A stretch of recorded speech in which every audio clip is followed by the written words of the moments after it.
very familiar name and faces here. So hi, everybody from wherever you are in the world, like good morning, good afternoon, or good evening. So yeah, thanks for tuning in. Today I'm going to talk about a topic I've been exploring for the past 10 or 15 years. So that's exploring the limit of human performance with specific emphasis on the neuromechanical response when you have to exercise in hostile condition, being excessive heat, like at the moment in Australia, or hypoxic condition, like you would see behind me. Right. So I saw that maybe I might start by introducing myself for those who don't know me. Well, I was a sports science student in France, in Montpellier, south of France, a long time ago now. At this time, I was interested in different topic, integrated physiology, where we develop specific field tests for racket sport players. I came across neurophysiology, and I was interested in neuromuscular fatigue, and also some sport biomechanics. After my PhD, I was lecturing for 2 years, and I was interested in running, and especially how we hit the ground, and when you start to get fatigue, how you cope with this, and what are some of the mechanical consequences of getting fatigue. And yeah, that's the perfect picture here to thanks Guy, because I learned from him and Romuald Lepers in 2004 after the ECSS in Clermont-Ferrand. So I think this picture is taken from your lab, Guy. So yeah, that's a way to thank you publicly for getting me into this field. So cool. In 2008, I got this opportunity to move to Qatar in the Middle East, opening of a new sports medicine hospital. And as you know, in Qatar, it's quite hot. So I got interested in exploring the limit of human performance when you have to exercise in quite hot condition. So you can see in this picture, this gentleman, his core temperature is above 40 degrees Celsius. So we really try to understand, like how you cope with the stress of exercise when you have to exercise in this really stressful environment. One of the specificity of my work, I guess, is also to be able to bring the lab on the field and explore in the real world what are the consequences of fatigue when you have to exercise in hot conditions, for example, playing tennis in the heat, but also to try to shed some lights on the mechanism in the labs by assessing the corticospinal tract excitability, for example, in extreme hypoxic condition. 2014, I moved back to Europe to work closely with my former mentor on some clinical aspect, and like to see that I'm still interested in this topic. That's not going to be the topic of today, but my colleagues at ECU, and well done, Ricardo, to getting a grant on therapeutic use of hypoxia for spinal cord injury. So maybe that will be the topic of one of the future meetings. And yeah, working with elite sport athletes, visiting Qatar and proposing innovative training strategy and try to understand how we can get better. And now I'm in Australia. I've been 2 years at Murdoch University and now associate professor at UWA and still working on that topic.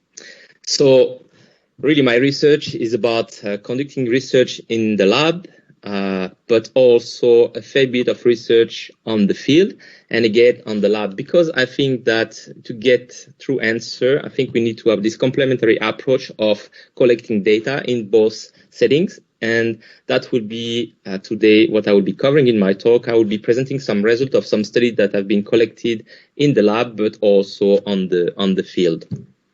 So here's the proposed outline for today. So I'm going to set up the stage. So I'm going to talk about what's the effect of the environment, heat, hypoxia, and when we combine the two stressors on the exercise capacity.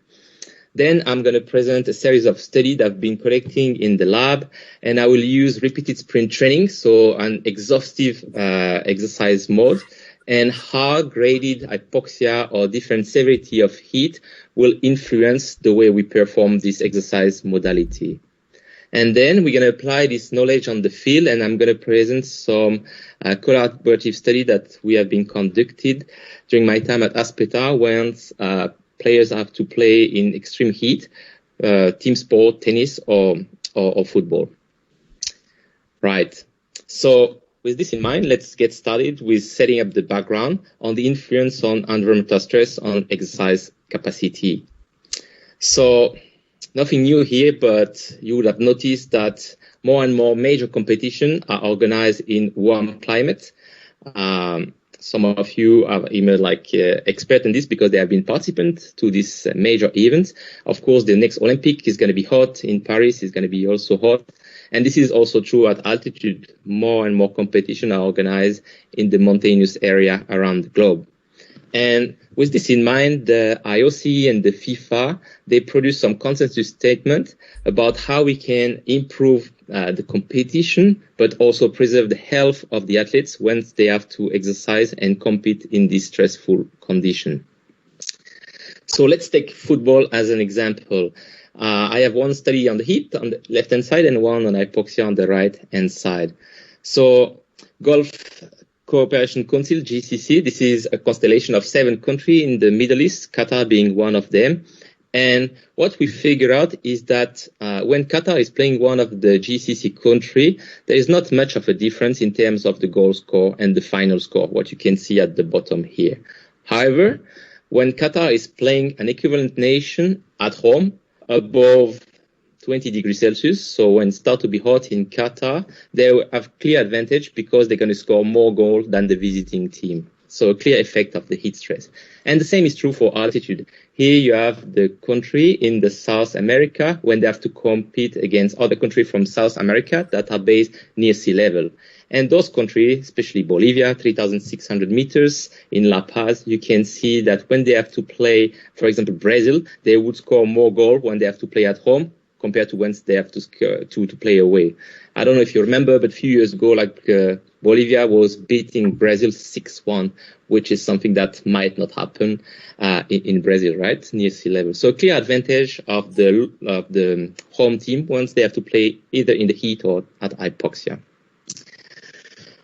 All right, the effect of the heat. This is a retrospective study of the AIF, now known as World Athletics, comparing the performance in hot condition above 25 Celsius compared to temperate climate when it's less than 25 Celsius.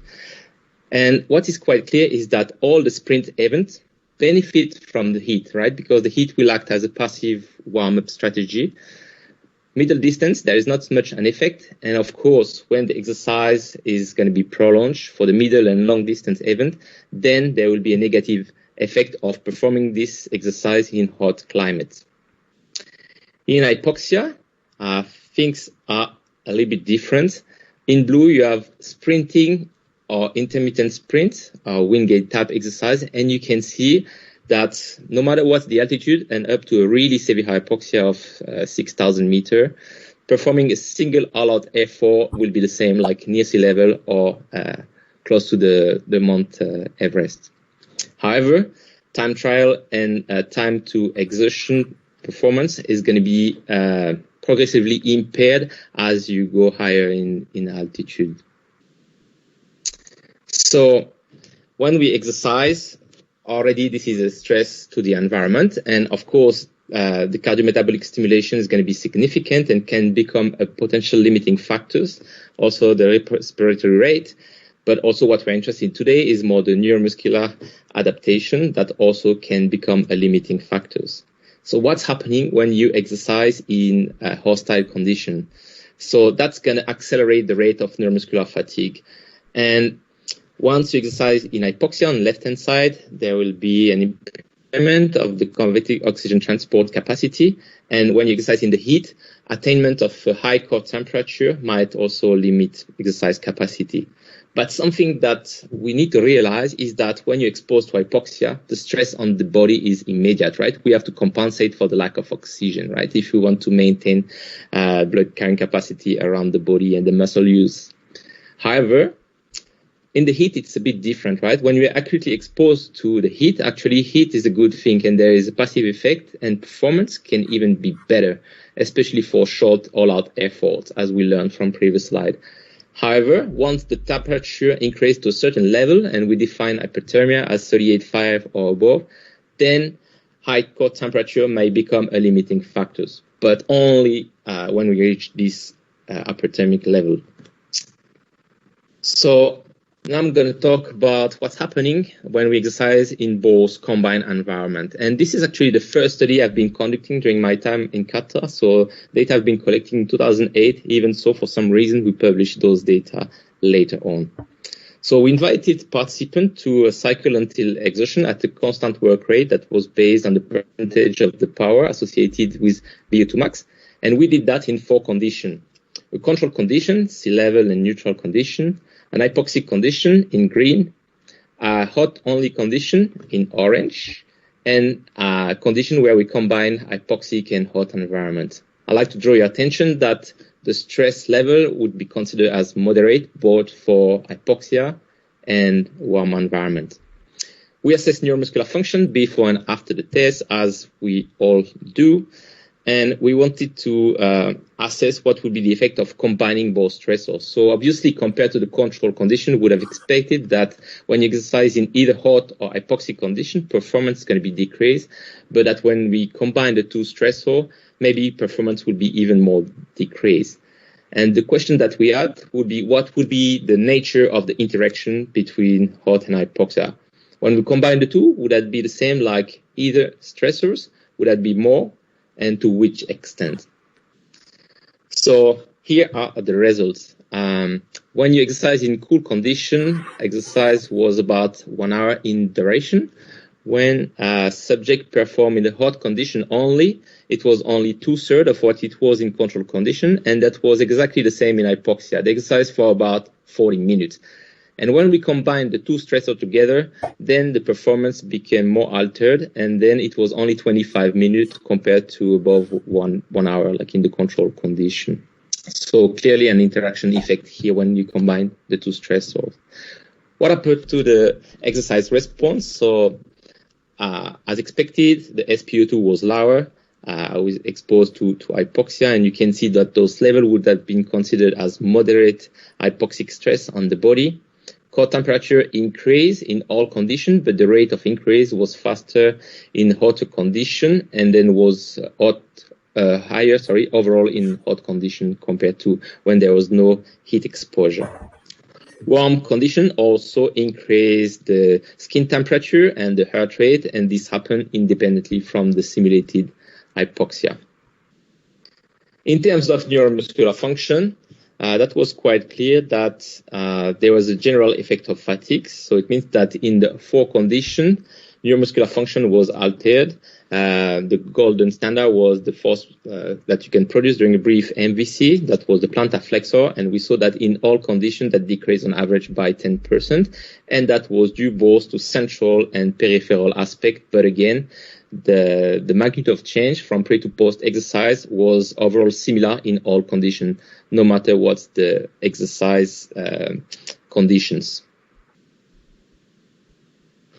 Right. So now I'm going to present a series of lab-based study and some of the lessons I learned from conducting these sort of studies. And I will be using repeated all-out effort as the exercise model in almost all the study that I'm going to present today. And we're going to discuss the effect of graded heat or graded hypoxia. In other words, if you prefer, what's the dose response in terms of exercise performance and in terms of what are the neuromuscular consequences of exercising in various levels of stressful environment. But first, let's discuss what is repeated sprintability. So obviously, repeated sprintability, immediately you can think that might be something that's quite important for the team sport because they will have to be fast, but also to repeat this all-out effort throughout the game. So obviously, when you repeated the all-out efforts, because the recovery usually is too short, less than a minute, and we know that when you perform a single part of exercise all-out, you need almost 5 minutes to fully recover the phosphocreatine. So what's happening is that the power is going to decrease during the exercise. But the way we define repeated sprint ability is the average sprint performance or the cumulative time, if you like. So what's important is 2 aspects. Of course, what's happening during the actual exercise, the actual sprint performance, but also how well you recover in between the maximal efforts.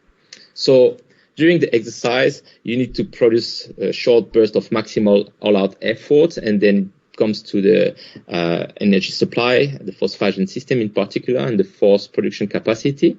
And during the recovery, it's all about synthesis, the phosphocreatine, and removing the metabolic waste.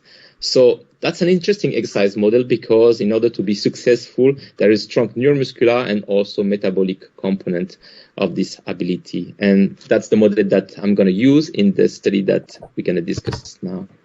So I thought that we can start talking about heat. So let's start to talk about moderate level of heat stress. So that's a typical repeated sprint training exercise where, as I said, we cannot maintain the sprint performance. So what's happening is that the power decreases from the first to the last repetitions.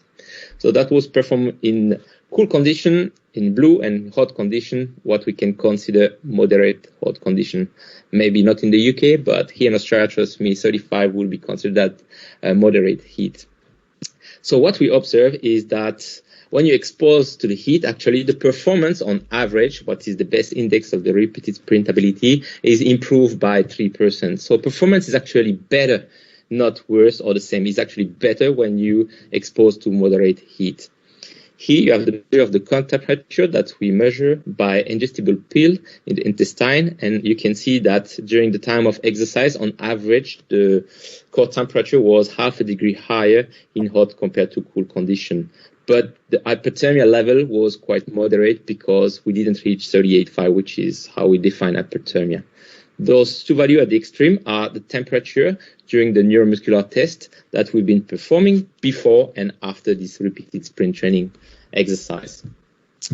And we observed that despite performance being better, actually in the heat, neuromuscular consequence of this exercise was similar, no matter if you perform with or without heat stress. So the force production capacity decreased overall. That was largely due to peripheral alteration, whereas the voluntary activation, both measured with the motor nerve or the TMS, was not impaired. So again, moderate heat, performance gets better, but the neuromuscular consequences are roughly the same. So what's happening if we turn the heat on? So if we perform same kind of exercise, but with more stressful condition. So this time, hot condition will be 38 degrees. The way we perform the repeated sprinting was with a cluster of sets, and the idea is that we can protect the pacing with this by doing short set of sprints with recovery of 3 minutes in between the sets. So here is the performance, again in blue, the cool condition, in yellow, the hot condition. And this time you can see that performance was actually worse in the heat, and especially in the second set. Now let's have a look at the response to exercise, and we observe that the thermal stress, the physical stress, and the perceptual or exercise-related sensation, if you like, were elevated in the heat compared to cool condition. Something that's quite remarkable is that, even if you perform in cool condition, you can see that the core temperature was actually pretty high, right? Like 38.7, but still lower than what it would have been in the hot condition. So, the idea is there, like when we increase the stress, then that's a different story. Now, like the performance starts to be decreased, and this is reflected by exacerbated exercise-related response. We are not able to collect neuromuscular data in this study. Let's talk about hypoxia and take the same approach with graded hypoxic severity. So we perform one set of repeated sprinting, 8 repetition, 5 seconds on, 25 off in 3 severity of hypoxia. Normoxia, control condition in blue, moderate, if you like, South Africa, and then Bolivia in yellow. As expected, the distance cover decreased across sprint repetition, but this decrease occurred earlier and was overall larger in the more severe hypoxic condition. You can see here the SpO2 value for the different condition. That was performed on a specific treadmill. One of them is in Saint-Etienne, and the second one of this kind in the world is in Qatar, where we are able to track the sprint in the 3 directions, and this is the speed here during a single sprint of 5 seconds, let's say. So what we observe actually is that these are changed from the first to the 8th sprint in the 3 conditions. Here are kinetics variable, and at the bottom are kinematics variable. We observe that nothing much is happening in the vertical direction, but in the horizontal direction, this is where we saw most of the change happening. And you can see that the decrease in the horizontal force production, that if you like, reflect the technical ability to apply force in the effective direction, was much more affected in the more severe hypoxic condition. Also, the increase in contact time was larger in the more severe hypoxic condition, whereas it was not different in the other two conditions. And so the stride frequency was slower. So these are some of the reasons why we slow down and we cannot keep up with the same pace as we perform repeated sprint effort in more severe hypoxic conditions. So a good message here, I guess, for the coaches. So we use the same exercise model, but this time on the bicycle. If you just look at the first 10 sprint here, we also had a cool control condition, moderate and severe hypoxic condition, and we were able to verify the same findings, meaning that as you repeat sprints, you cannot keep the same performance, so that's decreasing. But again, there was an earlier and a larger performance decrement in the more severe hypoxic condition. Then we allow 8 minutes of rest in a normoxic condition before we perform an additional set of 4 sprints, so 5 sprints, so half of the first set, and they're all performed in normoxic condition. So we wanted to see what would be the effect of a priming effect in different severity of hypoxia and what would be maybe some different neuromuscular consequence on the ability to perform a standard set of sprints afterwards. And we observed, and that was quite striking, that the recovery was to the same level in all conditions, no matter what was the fatigue incurred in the first exercise bout, and also in the last sprint was not very much different. And something that's quite striking to me is that this is the peripheral fatigue. So from pre to post the first bout of exercise, there was a large decrease in peripheral fatigue, right? Like the decrease for the knee extensor was about like 50%. So that's quite massive, right? When you think about how much exercise it is, right? It's not even 1 minute of exercise and you can decrease this by about 50%. But also what we observed was that it was similar between the condition and there was no sign of recovery after 8 minutes of rest. And when you perform the second bout of exercise, also that stayed the same, and even 10 minutes after the second bout of exercise. So this makes you question, right? Like, wow, even if the force generating capacity at the muscle level is impaired by 50%, right? We're still able to recover at the level close to the first sprint. So really, what's the importance, of like this decrease in the force production capacity to produce all-out effort? Like how much of this is really required, to perform this maximal all-out exercise. And something that I found interesting is the exercise-related response, where, as expected, we'd expect that the difficulty breathing, overall discomfort, or leg discomfort was exacerbated in the more severe hypoxic condition. But again, when you allow 8 minutes of rest, exercise-related sensation came back to what it was at the start of exercise with no difference between the two conditions. So maybe this play a more central role to explain the performance in the second set rather than neuromuscular alteration per se. One more study in the lab. This one we tried to, because you all know aware, especially Guy, that of course like the time that you take to install the subject on the chair, or it's usually a few minutes, and then of course there is a recovery of the neuromuscular function. So we also had this idea to perform an all-out leg kicking exercise, trying to mimic repeated sprinting with brief recovery period in order to assess neuromuscular function at different points, right? And we did that in different severity of hypoxia, with a severe hypoxia that was quite severe, 10%. So what we observed first, the response to exercise, we could confirm that really that's only the very severe hypoxic condition that differ compared to the other two in terms of the cardiometabolic stimulation, the SpO2 value that were below 80% in the more severe condition, but also in the muscle oxygenation of both the active tissue at the muscle level, but also at the motor cortex level. In terms of performance, we confirm what we observed for the repeated sprinting. I mean, earlier and larger performance decrement across the set as you increase the severity of hypoxia. And that was mimicked by the alteration in the root mean square during the leg kicking, that was also occurring earlier, and that was larger in the more severe hypoxic condition, where there was not much difference between the normoxia and the moderate hypoxic condition. Here are the response for the neuromuscular function in terms of the maximal force, muscle activation, and muscle contractility before and after each set of sprints. You can see that this time that was different. The fatigue induced was larger in the more severe hypoxic condition compared to the other two, and that was visible at the end of the exercise for the MVC. And something that was quite interesting was that peripheral fatigue was occurring very early during exercise, because most of the peripheral fatigue was already incurred after the first bout of exercise, but also was already larger in the more severe hypoxic condition. Whereas the muscle activation was not any different after one set of exercise, but came into play later during exercise and become larger in the more severe hypoxia at set 3 and 4. So the message here is that the relative contribution, central and peripheral fatigue, would differ during all-out exercise. It will become more visible in terms of peripheral fatigue development early during exercise, and the central component of fatigue will become more visible towards the end of the exercise, with hypoxia severity exacerbating those changes.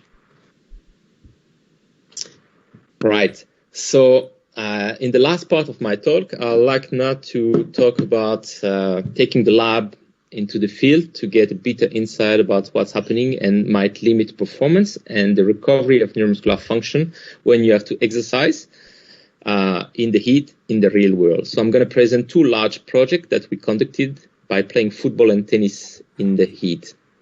But before that, I'd like to put a little bit of context, and this is a study on the AFL with the tracking of the core temperature. So you can see that no matter if you play with or without heat, the core temperature during a game is going to increase. It's going to be reaching hyperthermic level even in the cool condition. But in the heat, temperature was elevated compared to cool condition. But differently from the lab, when you perform all-out exercise, right, when for every single effort, that's the maximal effort. There is no pacing, right? We try to avoid pacing. When you perform dual activity like soccer or tennis, this is different. You have this ability to recover between bursts of efforts and to pace. And this is clearly what's happening when you have to play team sport in the heat. What's happening is that the distance that you do at submaximal intensity is going to be less in the heat. But the ability to surge or to perform all-out effort, like sprinting, you can see that it's well preserved. That's not any different between the two environments. So once we perform exercise in the heat, of course, because of the exercise, but even more so when we do that in stressful environment with limited ability to dissipate the heat that we produce, we need to find a venue to get rid of this heat. And what we do is that we sweat, right, to lose some heat to the environment, but also we can be smart in the way we behave. And by altering the match characteristic, we can also limit the metabolic buildup of the heat inside the body. So a second large study that I've been conducting during my time in Qatar was understanding what's the consequence of playing football in the heat. So what we did is that we invited a team from Faroe Island and Denmark to come to Qatar during the hot season. So as you can see, it was pretty hot in Qatar this time of the year. And we had them to play two matches. One inside the Aspire Dome in controlled condition, and one outside where it was really awful condition. And we assess physical performance, but also we took muscle biopsy and neuromuscular function assessment before the game, immediately after the game, and then 1 and 2 days after the game. So during the actual game, what we observe is that, they use behavioral strategy. It means that when it's hot here in yellow, the distance covered was reduced, the high intensity running and the number of sprints was also reduced. It took longer for the players to recover in between the sprints, so between two maximal efforts, but heat was also having its effect by showing that the sprinting speed on the field was actually like faster when you have to play football in the hot condition compared to cool condition. We measure rectal temperature, and we took also muscle temperature directly on the football ground, and we observed, no surprise, that the thermal stress was higher on the body in hot condition compared to cool condition. But again, the stress is significant on the body, even when you have to play football in cool condition, as you can see. In terms of performance, we measure different things, but today I'm going to focus on repeated sprintability. So what we observe is actually that, as expected, creates some fatigue, because on average, the accumulated times to perform these 3 sprints was longer, so clear sign of fatigue. And that was similar, actually, once you have to play football in cool and hot condition. But the very interesting part is that after 1 day of recovery, when you played the match in hot condition, you are already fully recovered, right? And in cool condition, that was the opposite. The recovery was only attained after 2 days of recovery, meaning that at 24 hours, the performance was impaired after playing in cool condition, not hot condition, right? So that's probably the other way around that you will immediately imagine. And I think this is just because when you have to play soccer in hot condition, that's just becoming a different game. Because you're smart and you use pacing strategy, then you are able to limit the negative consequence. And so actually, like, the fatigue that you might create will not be exacerbated once you are playing in hot condition. And this was verified here for some plantar flexor assessment of maximal force production capacity, voluntary activation, and peak torque. But we also verified this for explosive strength. And you can see that there was an acute fatigue that was similar between the two environments, but that was recovered soon after, like in the day after the match. So there is no more fatigue when you have to perform this kind of event in stressful condition. With this in mind, we perform relatively similar exercise for tennis players, where we also flew some tennis players from Europe to Qatar when it was hot environment, and we had the same approach, having them to play for 2 hours, roughly, in cool condition, indoor, and outdoor in hot condition. And again, we assess physical performance and neuromuscular function before, after, and 24 and 48 hours after. All these studies have been published in special issue of the BGSM. So if you are interested, you can find this, all the paper for free. So what we did this time, we used an effective play. So rather than to tell them to exercise for 2 hours, because tennis is a stop and go activity, we just cumulated the active times up to 10 minutes. And once they reach 10 minutes, they have a break of 20 minutes where we assess physical performance in the middle of the match. And again, they are going for about 1 hour, like using the same approach. Tennis players are lazy, right? It means they're only active about 15% of the time. And then we assess neuromuscular function using this classical test battery. Here are the results. So, as expected, when you play tennis, even in cool condition, the temperature is rising, but it's rising even more so because the environment is uncompensable. So this is the 20-minute break. That's why it's decreasing. And again, the second hours of exercise. So higher core temperature when you have to play tennis in the heat. This is also associated with more discomfort. So they perceive the environment as being less comfortable. So that's why the thermal sensation or RP as well are elevated compared to playing the same match without heat stress. And in terms of the behavior, you can see here that compared to cool condition, when you have to play tennis in hot condition, you're able to preserve the match activity. So it means that the time in play, the duration of the point was not any different by playing tennis in the heat compared to hot condition. But it's because, like, the player, they took much longer to recover in between the points, about 10 seconds, which is quite significant, right? So they're able to take more rest, but then preserve the time in play here. So again, the use of some behavioral strategy to try to minimize the influence of the external environment so that we can preserve the quality of the game. In terms of neuromuscular function, we assess both the knee extensor and the plantar flexor, but I'm presenting here only the data for the knee extensor. You have the force here and the voluntary activation at the bottom during the brief MVC, before, immediately after the match, 1 and 2 days after. And you can see that playing tennis is a stress. The force production capacity is going to be impaired, and it's going to be even more impaired when you have to play this time in hot condition. And the recovery is going to be slower. So this time it takes more time in the hot condition. We verified this also using a sustained contraction of 30 seconds. And the peripheral fatigue was actually the same in the two environments, so a general effect of fatigue, but that was not any different. So really, like the exacerbative neuromuscular functional alteration could be explained by the voluntary activation that is larger in hot compared to cool condition, and that might explain why the force production capacity is more impaired in those conditions. We also look at the explosive strength, because for tennis player, being able to produce force quickly to move around the court is obviously something different.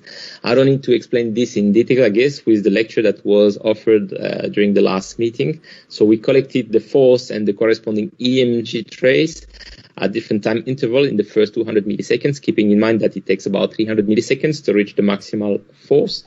You have here the cool condition with the data at a different time interval, up to 200 milliseconds, before, immediately after the match, 1 and 2 days after. So again, we could detect alteration in neuromuscular function and explosive strength that was accurately impaired by this tennis match, but that was fully recovered with only 24 hours of recovery.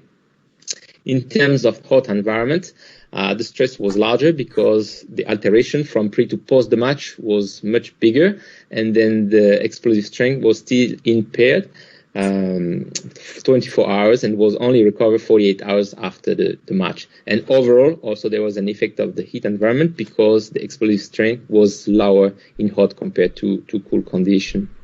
You can see that those impairment was also larger in the early time intervals, especially up to 50 milliseconds. And then after those impairment, even so they were visible, they were smaller in magnitude.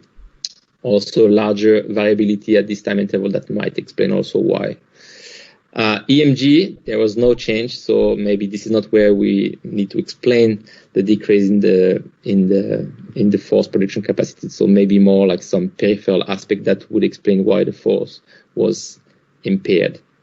So because heat impair game characteristics and pose a threat to the body, we are coming up with hydration strategy based on the fluid and fluid replacement, both before and after, during the game, because we figure out that tennis player, even at a high level, start matches dehydrated. So that's a chronic problem. So we're working on correcting the sodium loss during the game, and we're quite successful with this individualized strategy, because you can see that with the hydration regimen, playing tennis in the heat, we're able to minimize the sodium loss induced by playing tennis in the heat.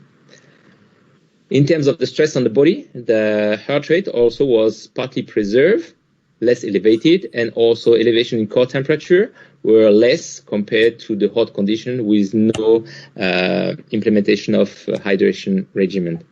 However, the neuromuscular consequence, the physical performance alteration, and the change in the characteristics were very similar between the hot condition and playing in the heat, but with an individual hydration regimen. So not a perfect world, right? So the good news is that we can do something about counteracting the effect of heat. And one of the strongest strategy is just to heat acclimatize. So to spend time in heat for profuse sweating. We do that is by being exposed 1 hour a day for 10 consecutive days. So this is what my colleague did in Qatar, Sebastian Racine. 1 hour in 46 degrees for 11 consecutive days, and they assess neuromuscular function both in cool condition and once the subject were hyperthermic. This is a sustained contraction. As expected, the force produced is going to be decreased, and the reduction in the force once the subject are hyperthermic are even larger, and this is well explained by a larger reduction in the voluntary activation from the beginning to the end of the sustained contraction. But the good news is that after 11 days of heat acclimation, you can see that once the subject are hyperthermic, there is not much of a difference compared to once they are normothermic, which is very different from what it was before the acclimation process. And you can explain that by a partial recovery of the voluntary activation impairment as well. However, heat acclimation, even by being exposed to the heat, you're going to increase the muscle contractility, which might have some also other implication. But the effect of heat acclimation was similar when you do exercise in cool condition or hot condition. So something very different for the voluntary activation level. So the performance after being acclimatized to the heat is going to be partially recover, mainly because of central factors as opposed to peripheral fatigue. Even so, being exposed to the heat is quite beneficial for performance because this is acting as a passive warm-up and we have a better muscle contractility. So I'd like to leave you here with this slide. That might be quite trivial, but that's very important, right? Context is always key, right? So if you want to understand the effect of exercise stress, no matter if you increase the severity of the stress, the dose, we need to keep in mind that we need to consider everything. And only when you consider the context, then you can have accurate interpretation of your data. So obviously that depends well on the way you assess fatigue, what are the tools that you use, the device that you use, if you use resting, submaximal voluntary contraction, depending if you use isometric or dynamic contraction, the speed and the joint angle also, you're going to get different magnitude of alteration for the same exercise. The muscle group that has been solicited also once you assess the exercise in relation to the recovery in relation to the end of exercise, but also the nature of exercise will be quite important. In terms of repeated sprinting will be also, for example, if you perform the repeated sprinting on the bike or on the treadmill, that's not going to be the same magnitude of alteration. The number of efforts, if the exercise is performed until like a task failure, or if it's a certain number of repetition that you're going to perform until you stop exercise. And also, of course, like the individual characteristics or who is performing the exercise will also directly affect your fatigue resistance and then potentially the neuromuscular consequence associated with performing those exercise. So, with this in mind, I'd like to, again, thanks Paul and all the guys for Northumbria to organizing this symposium. Hopefully, we can have a nice discussion now about interpretation of the finding and the practical implication, because I think that's really important to get a better understanding of the mechanism, of course, but also how we can apply this new knowledge to improve the service that we deliver to our athletes to better cope when they have to perform in a stressful condition like heat or hypoxia. So thanks for listening and looking forward to the chat now. Thank you. Thank you very much, Olivier. That was brilliant. I really enjoyed from the lab to the field and then bringing the lab to the field. I'd like to open up to any questions. If you have questions, please feel free to raise your hand or pop them in the chat. But I can... Oh, we have a hand. Thomas Uro. Okay, hi everyone, and thank you very much for your presentation. I think it was really, really interesting, and that's why I have 2 questions. So, first of all, in your 2014 study that you presented at the beginning of the talk about the interaction between the 2 stressors, hypoxia and heat, I'm wondering, it seems that the effect of the 2 stressors are not additive, but more hypoadditive on time to task failure. So I would like to know if you have some explanation about that, some mechanisms to explain why it's not additive, an additive effect. Cool. Thank you, Thomas, for the question. First, I'd like to say that I acknowledge that you did a fantastic job in the area of repeated sprinting and understanding neuromuscular limitation. But of course, the purpose of the talk today was about sharing my experience, so that's why I really focus on pretty much only study that have been conducted. But I like to be clear that I don't disregard what has been done, obviously, but I just present that for sure. And of course, early development of fatigue during repeated sprinting, you've been demonstrating that very clearly, compared to more central adaptation that occur later during exercise. Right. That said, to come back to your question, I think that's just related to the severity of the hypoxic condition. I think we use pretty modest stressing condition, both in hypoxia, that was 2,500 meters, and you can see the SpO2 value is in the high 80, right? So that's not so stressful, right? And then it's the same for the heat that was 35 degrees, and you saw that the core temperature at the end, even in the hot only, it was 38.7, I think, if I remember well. So there is nothing there like to cause like a direct trait, like for the brain to continue to activate the muscle. And I think that's how this is changing the nature of the interaction. If you have one stressor that's going to be much stronger than the others, by adding the others, you're not going to change anything, right? But because we use two moderate stressor, I think that's why we observe what we had. So again, context is key, right? So that's why I put that slide at the end, just because you can get completely different conclusion, right? By changing the severity of one or the other stressors, clearly. Okay, thank you. No, I think it was very interesting actually. And my second question would be more about fatigue and fatigue as a key factor or key variable regulated during exercise.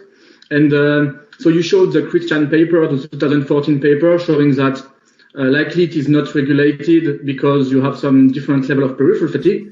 But on the other side, you showed maybe three other studies, the 2014 that we discussed, the 2013, and the 2020, where it will be the opposite conclusion because you have actually different environmental stress, but at the end you have the same level of neuromuscular fatigue.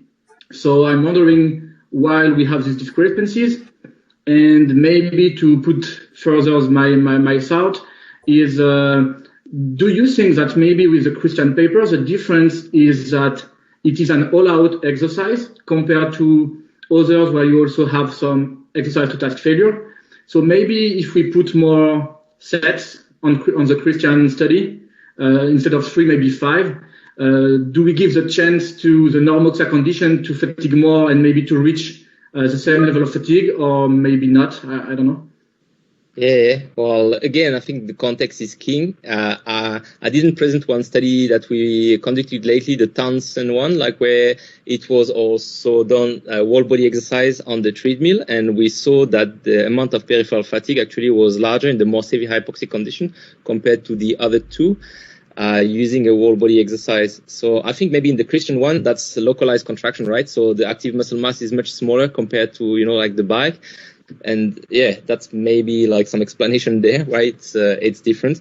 After, I agree, maybe if you change the volume of exercise or the number of kick that we perform within each set, maybe not performing more set, that might have been a different story, right? When you perform resistance exercise in hypoxia, for example, it's all about creating a potent metabolic stress if you want to create adaptation. So it means that you need to have a quite short recovery period. You need to have significant volume of exercise, right? If the exercise is too short, so it means if the exercise intensity is too high, above 70% of 1 RM, there is no effect of performing in hypoxia or normoxia, and you only take advantage, if you perform at a lower intensity, right? This is where the effect show, and if the hypoxia severity is less than 12% usually, and I think this is what's happening also here, to try to explain why we observe sometimes this might be regulated, sometimes it doesn't, so I think it's the context is king there.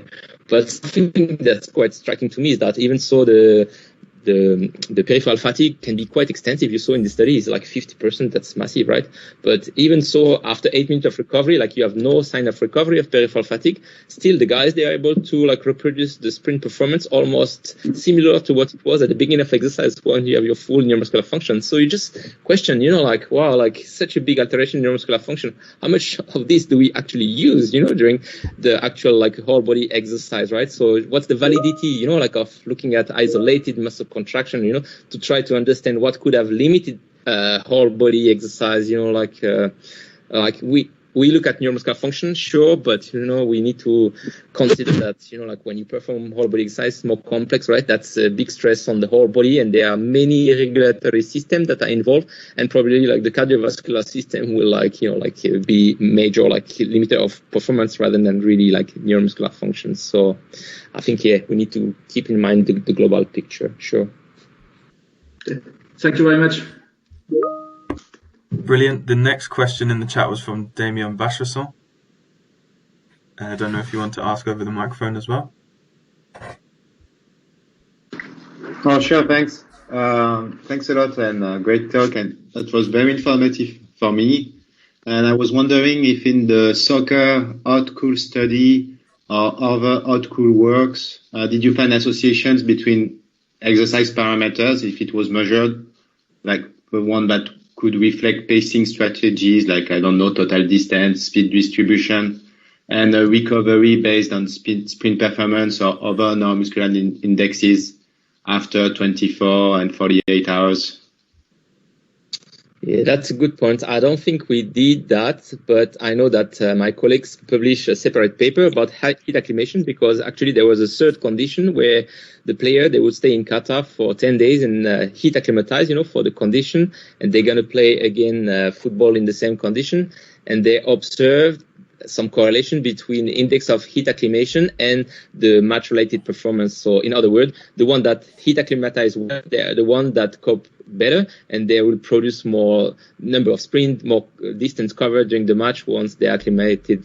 After whether this is related to neuromuscular function, again, I don't know. Like with what I just said before, that we can question, the relation between the locomotor performance and assessment of neuromuscular function, from localized contraction. Yeah, I don't know, I think we need to be always careful, to try to infer some conclusion, from that, of course that's a starting point, but surely, I will be careful just to put all my eggs in this bucket, to try to explain how performance might have been limited. That's great. Thank you very much. The next question was from Ken Nosaka, asking about variability. Ken, I don't know if you want to come on the microphone. I'm sure Ken. Oh, yes. Okay. Yeah. Hi, Oliver. Sorry. I was a bit late. So I just missed the first maybe 20 minutes. Sorry about that. But actually, this is a more general question. So you used more kind of homogeneous sample, like athletes or, relatively homogeneous sample. Still, you showed large standard deviation, large variability among the subjects. In that fatigue, in the heat or hypoxia. So what are the main reason for the variability among the participants? That is more genetics or could you just maybe tell us anything about possible factors influencing the large variability among the participants for the responses? Sure. Yeah, excellent, Ken. So, I mean, like you said that we use homogeneous sample, but, when you work with team sport athlete, by no means the sample are homogeneous, when you have a defender, attackant, they are so different that they have so different neuromuscular profile that's, then this is reflected, even in the baseline, why there's a big, individual response. But after, if your question is once you play soccer in the heat, and what's the inter-subject variability in the response? Yeah, that's very large. Today I presented average value, but you can see from the standard deviation that it's quite large. And this is because everybody cope differently with the same dose. What we did is that we export the participant to the same exercise duration, but some they will respond quicker than others. So maybe some would need more time doing the same exercise to reach to the same point, and some they respond quicker, So of course, once you get the same exercise or dose, or heat stress to everybody, there is no question, of course, you're going to see a response all around the place. But maybe if you individualize, even the intensity of the heat, for example, then maybe we might minimize, the response.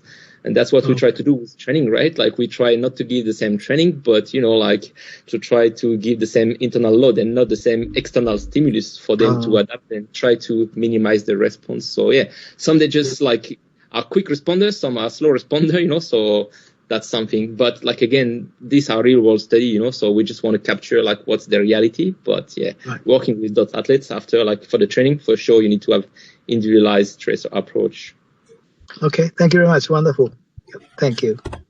Brilliant. Glenn, the next question was from you. Hi, good morning, everybody. Hi, Olivier. Really excellent presentation. I thoroughly enjoyed that. Thank you very much for sharing that and taking the time to present. It was really insightful. I really like the lab approach that you've got, but then you've also, you've got that application and with the field study. So I thought it was a really nice balance. So it also makes it fun, I guess, as well. So It is. Yeah, it must be a lot of fun. I noticed as well, a lot of the studies that you do are often with acute responses, and that's really important to understand. But I'm really curious, particularly with things like repeated sprint ability and your ability to do high intensity efforts over short durations, and whether you might be able to use stimulus, particularly hypoxia, I'm thinking, to almost evoke a greater response in terms of their ability to be able to do that activity. So almost you might take an endurance athlete to high altitude to try and evoke greater aerobic responses, or whatever it might be. Do you think that there might be scope to be able to use that sort of paradigm in repeated sprint activity? And I'm just conscious as well what Ken just said about having those individual responses, and certainly with aerobic training, there's good evidence that you could probably get people to a similar level, but it just takes longer for some others. Then some people respond very, very quickly, others don't. And I'm just curious to know, because we often focus on the aerobic, don't we? And the repeated sprint ability and almost one-off sprint ability, I think, is also fascinating. And whether you think that stimulus like hypoxia or even heat, because if you've got high heat and you've got good high muscle temperature, that can also be really beneficial, can't it? For sprint ability. It's a really nebulous question, so I apologise. But I would just kind of like to get your thoughts on whether you could use those sorts of paradigms to evoke some more strength and power athletes. Sure. Well, thanks, Clint, for the nice comments about the work that we've been conducting. I appreciate that. Thank you. So to get into your question, of course, we figure out that by doing repeated sprinting, in controlled condition, you can improve the repeated sprint ability. I'm not saying that's the best modality, but quite clearly, by doing this kind of exercise, you can actually better resist fatigue, so that's good. And then we come up with this, how we can maximize the training stimulus, to get better adaptation. And maybe by being exposed to environmental stress, being local hypoxia with the blood flow restriction, or the systemic hypoxia, or by turning the temperature on, that might work. So I think we need to consider three things here. Yes, by adding a stressor, we can create more disturbance. Peripheral fatigue can be larger, so muscle imbalance will be larger. So yeah, that's a good thing. But at the same time, we need to be careful of two things. The first one is that the training quality is going to be preserved, because, if you increase the stress on the muscle, that's good for sure. You're going to create more adaptation. But actually, if the power that you can generate, the distance covered during the sprint, or the power output on the bike is going to be decreased to a too large extent, what's the point? It's probably better just to keep doing what you do, without the additional stressor, right? So we need to be careful of maximizing the internal stimulus with hypoxia, no matter if it's local systemic hypoxia or heat, but at the same time to make sure that we preserve the training quality. And the third one would be also the perceptual response, because, if you're going to create a very efficient stimulus metabolically, but if the participant really hate this, it's unlikely that they're gonna buy this in and then want to continue training using this modality. So you just need to find this fine balance between maximizing the internal load, preserving the training quality, and then making something that is still enjoyable for your participants.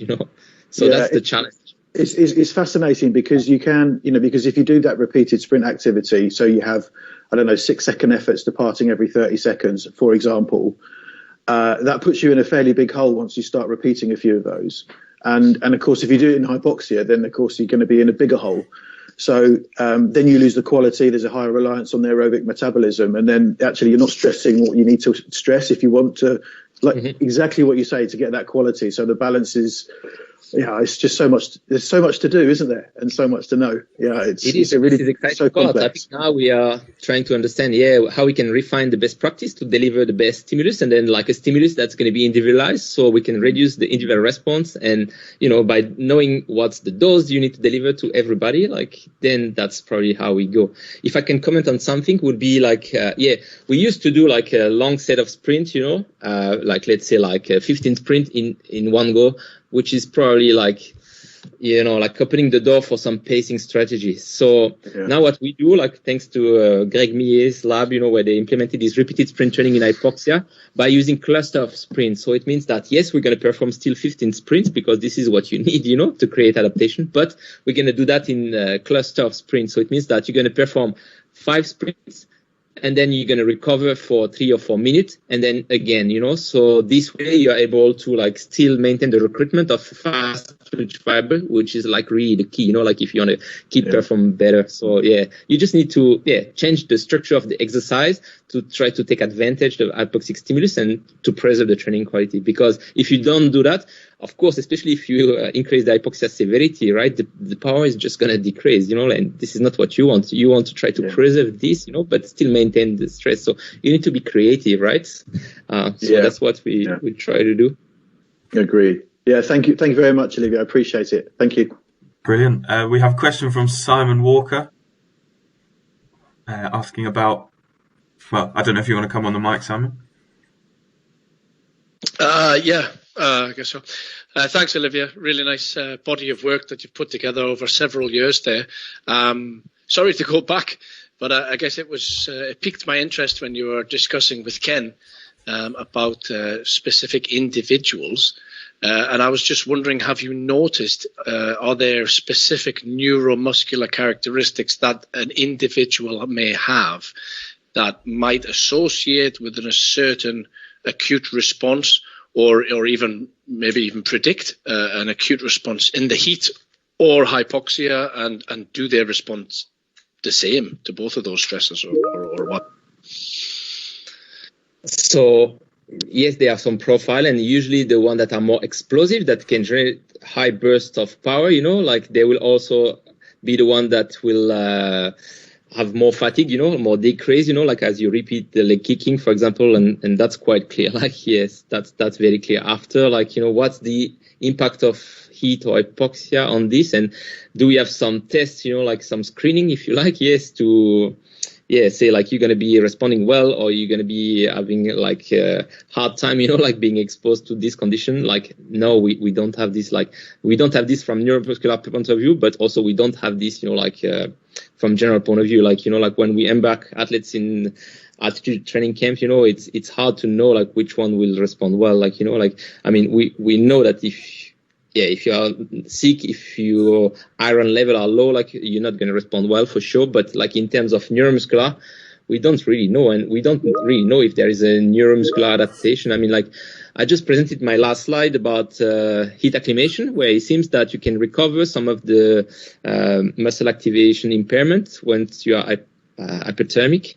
But like for the hypoxia, like I'm not aware of like a similar study, right? Like if you improve the performance, does it also mean that you minimize the neuromuscular consequence of the same exercise? Like this is something that we don't really have some answer, right? Like we have quite okay understanding now, I guess, of acute response, but like what's happening when you repeat this, we don't really know. So and that's also a question that I have, like I like to know, like when we put some participant, and being exposed to some stress, who's gonna have like bigger stress than others, and what we can do, like to accommodate that. Like I'm sorry that I don't have a better answer to give you, but it's just because I don't know. And if somebody has some thought about this, I'm really happy to hear that.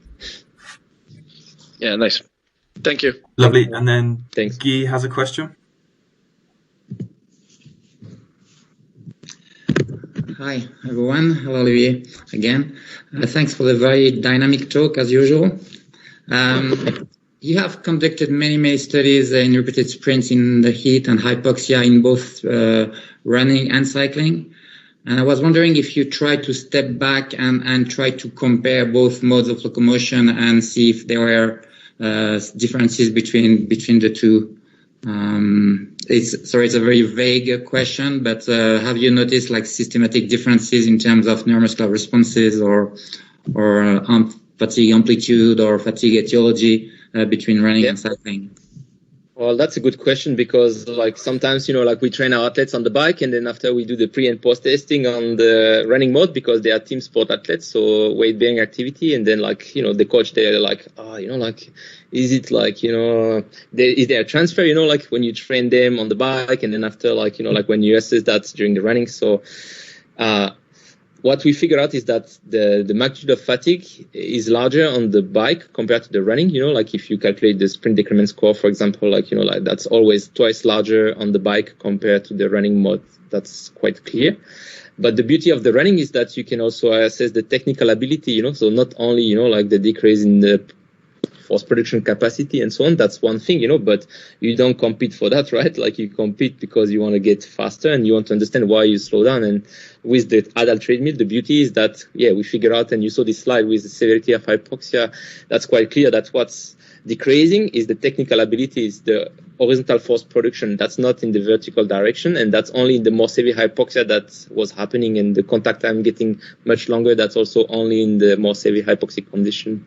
Maybe with cycling, it's more difficult to get this technical appreciation, of like the impairment, but yeah.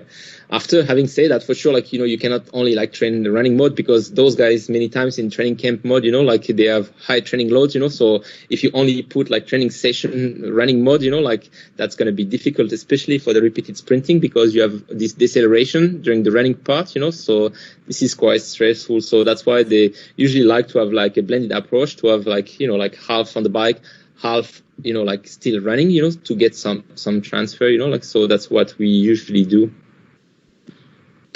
Yeah, but my question was, so thank you for that, very interesting, but my question was actually, is there a specific effect of heat or altitude on running versus cycling? It's not only the comparison between the two in normal conditions, but when you consider heat or altitude, is there a difference? Well, we never did in the same data set, like with the same participant, with the two exercise modality, with an additional stressor being the heat or the hypoxia, to try to exacerbate the fatigue, to see like if one modality would be more sensitive. I would imagine that would be probably on the bike, because on the bike, like without the stress, this is already larger change. So I would imagine that, like that's going to be even larger, but that might well depend on, like, the detail of the task, so yeah, I can only speculate here. Okay, thank you. Brilliant. If there are no other questions, we can wrap up here, although I have time if anybody does want to ask any more questions. Please raise your hand. But just in time, I'd like to say thank you very much to Olivier. As everybody said so far, that was brilliant this morning. And I echo Glyn's thoughts. Your research sounds really fun. But thank you very much. And we'll wrap up there. I'll send the invite for January's talk over email soon. Looking forward to that one as well. See you all guys in the new year.